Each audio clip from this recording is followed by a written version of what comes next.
परिजनों, भूः का अर्थ है हम शरीर नहीं प्राण हैं, आत्मा है।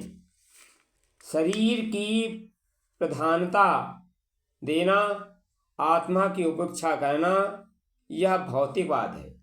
आत्मा को प्रधानता देना, शरीर की उचित रक्षा करना, यह अध्यात्मवाद है। गायत्री कहती है कि आत्मा है, इसलिए हमारी स्वार्थ आत्मपरायणा में है। हमें आत्मादि बनना चाहिए। आत्मकल्याण, आत्मचिंतन, आत्मोन्नति, आत्मगौरव का सबसे अधिक चिंता करनी चाहिए।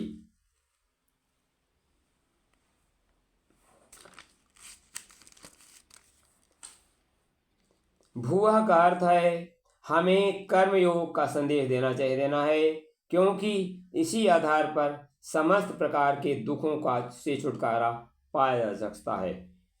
हम बुद्धि, मत्ता, दूरदर्शिता, विवेकपूर्ण निर्णय करें। हमें सत परिणाम के लिए, जीवन विकास के लिए क्या करना है, जो करना है उसे तत्परता पूर्वक जुड़ जाएं। यदि अपना कर्तव्य पालन किया जा सके तो असफलता में दुखी और सफलता में हर्षोल्लास न करें। स्व का अर्थ है मन में अपने में स्थिर रखें, अपने भीतर दृढ़ रहो। घटनाओं और परिस्थितियों में जल तरंगों समझो, उसमें कीड़ा कल्लोल आनंद लो। शोक हर्ष की बाल कीड़ाओं में न उलझकर हमें आत्मपरायण होना चाहिए। तत् जीवन और मरण के रहस्य को समझो, भय और आसक्ति रहित होकर जियो। वास्तविकता के सुदृढ़ में आधार पर अपनी गतिविधियों का निर्माण करो। यदि हम जीवन के क्षणों का सदुपयोग करें तो उसकी हर घड़ी केवल आत्मलाभ और सच्चे स्वार्थ में के लिए किए। सवितुः सूर्य के समान तेजस्वी बनो। सप्त बलों को अपने जीवन रथ में जुटा रखो।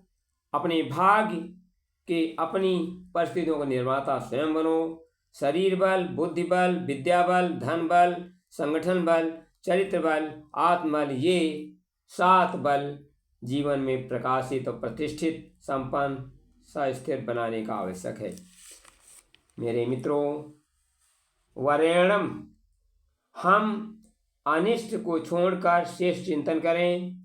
अशुभ चिंतन को त्याग कर शुभ चिंतन अपनाएं, जिससे मानसिक कुढ़न असंतोष से छुटकारा मिले। भर्गो, मनुष्य को निष्पाप बनना चाहिए, पापों का से सावधान रहना चाहिए, पापों को दुष्परिणाम को दूर रखकर उसे घृणा करना चाहिए। देवस्य, अशुद्ध दृष्टिकोण में बचकर शुद्ध विचारधारा को अपनाएं। असुरता की नीति को छोड़कर देवत्व को अपनाएं। धीमहि, हम अपने अंदर सद्गुणों को धारण करें, अपने स्वभाव को नम्र और शिष्ट, निर्भीक, दयाल और पुरुषार्थी बनाएं। उच्च पद, धन, वैभव आदि से प्राप्त होने के लिए हम गीता में 26 देवी संपदाएं बताई गई हैं। उस सबका संक्षेप में कहना चाहें तो अनुतेजना, स्वच्छता, विचारशीलता, सहिष्णुता, संयम, शक्ति, संचय, उदारता और कर्तव्यपरायणता, इन गुणों को अपने स्वयं में, स्वभाव में, अध्यात्म में लाना चाहिए।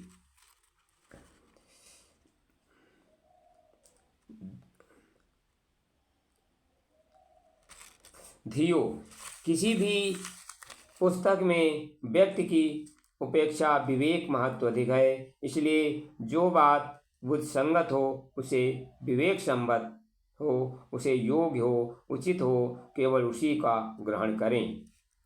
यो न, हमारी जो भी शक्तियाँ साधन हैं वे कम हैं, अधिक हैं, उन्हें न्यून धारा को अपनी आवश्यकता का प्रयोग में लाएं, शेष को निस्वार्थ और आसक्त व्यक्तियों को बांट दें। जोड़ने और भोगने का मृग तृष्णा को से बचें।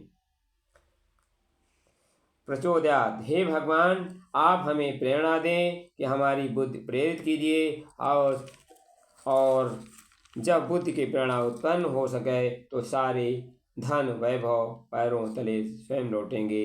यही प्रेरणा दे। धन्यवाद। ये गायत्री मंत्र का संक्षेप में अर्थ बताया। हमारे गुरु जी द्वारा प्रेरित प्रेरणा पाकर मैंने आज गायत्री मंत्र का